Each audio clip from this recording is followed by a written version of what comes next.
Salut à tous. Alors aujourd'hui on se retrouve dans cette nouvelle vidéo et bien pour parler de deux trois petites choses comme comme des ravageurs qui viennent m'enquiquiner, un de plus, mais avant toute chose, en ce moment je crois que je suis dotée d'une certaine poisse. Ça faisait un petit moment que ça m'était pas trop arrivé d'avoir vraiment de la poisse comme ça assez régulièrement, mais en ce moment je crois que ça veut vraiment me clouer au lit. Non mais je vous jure, pourtant je suis restée 2 mois à rien faire, bloquée. C'est bon quoi. Non mais je vous jure, écoutez bien le truc quoi. C'est quand il y a quelques jours, en une semaine, je les ai enchaînés violents quoi. Il y a quelques jours, je monte sur une chaise pour pouvoir mettre mes plants de tomates et tout ça que j'hiberne dans la yourte sur le dôme quoi. Je les rentrais de la serre, je les mettais là-bas dedans et voilà. Et au moment où je redescends de la chaise, non mais je vous jure, trop la blonde quoi. Putain, qu'est-ce que je me fous la mort quand je me fais des actions comme ça, je vous jure, un truc de dingue quoi. Bref. Du coup, je redescends et là, qu'est-ce qui se passe? Je tape le tibia pile dans la coudoir quoi. Mais c'est pas, je me suis tapé un petit peu, je me suis tapé violent quoi. Oh, je me suis retrouvée avec un hématome énorme et tout, le truc qui pissait le sang. Bref, voilà. Quelques jours plus tard, le truc tout con, non mais je vous jure, écoutez bien l'histoire. La meuf, elle allume son poêle à bois le matin. Ok, je vais chercher des petites bûchettes, j'en avais dans les mains là comme ça. Je les jette au sol. Oh, et il y a une bûche, je jette le bois et je sais pas, elle remonte, elle se met droite et elle me fracasse le doigt. Mais quand je vous dis fracasser le doigt, regardez, hein. Là encore c'est mignon et c'est gentil, hein, parce que c'était il y a quelques jours et ça a déjà commencé à dégonfler et tout un peu. Mais fracasser le doigt, oh, pendant une journée entière, ça me lançait, j'avais trop mal. Bref, mais c'est pas fini, non, écoutez bien la suite. Oh, c'était quand? Tout à l'heure, oh la chance que j'ai eue. Mais la chance, je vous dis même pas comment. Je marche, tranquille, je sais plus ce que j'allais faire et tout ça, et là je me prends les pieds dans un truc, je sais pas quoi, et je me pète la gueule par terre. Mais je m'étale, je fais un vol plané, comme ça, et je m'éclate comme une merde au sol. Truc de fou. Et heureusement, en fait, je me suis rattrapée du côté gauche, pas du côté droit où j'ai les problèmes de côte. Et heureusement, je suis retombée sur les côtes du côté gauche, mais pas celle du côté droit. Résultat, bon ça va, là j'ai eu aucun bobo ni rien. Mais bon, j'ai eu très peur parce que j'ai cru que je me repétais les côtes un peu plus quoi.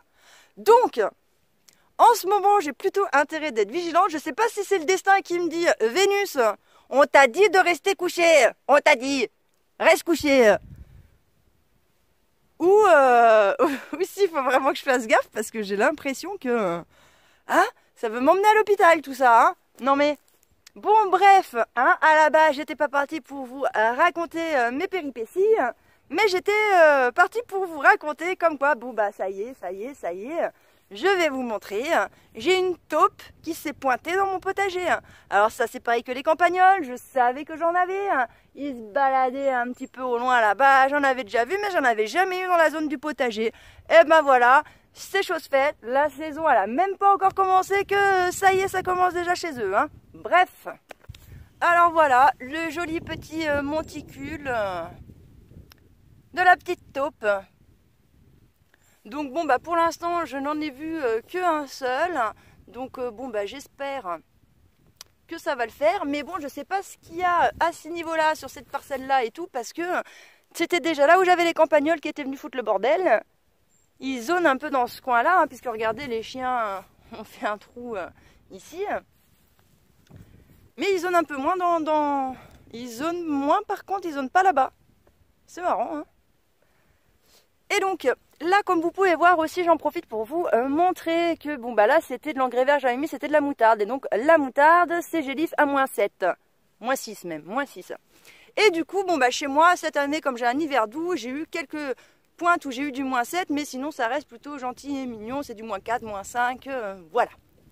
Et donc, Comme vous pouvez constater, sur cette parcelle-là, déjà, c'est un peu plus clairsemé que sur celle d'à côté, mais il en reste quand même un petit peu. Par contre, sur cette parcelle-là, eh bien, ça y est, l'engrais vert est tout mort. Et du coup, comme vous pouvez voir, j'ai même commencé à pailler là-bas. Et puis, j'ai laissé sortir celle qui était encore vivante. Et sur cette parcelle ici, eh bien, j'ai tout repaillé parce que l'engrais vert, eh bien, était tout mort. Et donc, c'est bien ce que j'avais constaté, que vers la serre, ici, j'ai un couloir d'air qui est frais, qui est un peu plus frais, alors que vers là-bas, eh bien, j'ai un couloir qui est un peu plus chaud. Et d'ailleurs, on le voit bien, puisque l'engrais vert, du coup, n'a pas du tout tenu pareil sur les mêmes parcelles. Et aussi, je me suis rendu compte, j'avais installé de la rhubarbe. Et donc, là, clairement, il y en avait ici, on ne la voit pas du tout. Par contre, regardez-moi ça, on l'aperçoit là, j'ai encore un morceau de rhubarbe vivante. Je me dis, toi, copine, t'es faite pour être une warrior, De toute façon, je crois que chez moi, c'est la clause sine qua non, quoi. Chez moi, c'est soit t'es une warrior et tu vis, soit tu meurs. Mais il n'y a pas de place pour les faibles ici, c'est comme ça, le climat montagnard, on fait des warriors. Donc voilà un petit peu pour tout ça. Donc maintenant c'est cool, je commence vraiment à repérer les zones un peu plus froides de mon terrain, les zones un peu plus chaudes, donc ça c'est vraiment sympa. Ensuite, je vais vous montrer que vers mes arbres fruitiers, les campagnols s'en donnent à cœur joie, parce que j'ai les chiens qui me minent le terrain, un truc de dingue. D'ailleurs, regardez-le, celui-là, c'est en train de gratter parce qu'il doit y avoir des campagnols. Et en fait, tout là où il est, et toute cette zone-là, tout là, c'est un terrain qui est miné. Un truc de dingue.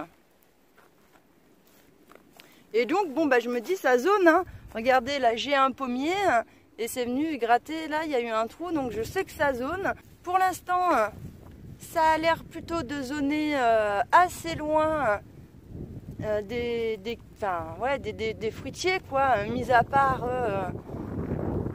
celui que je vous ai montré là vers le pommier et tout. Ça a l'air de se tenir à bonne distance, puisqu'il ne gratte pas trop, mis à part à cet endroit là où c'est aussi un petit peu miné, mais sinon tout le reste ça se passe pas trop mal, quoi.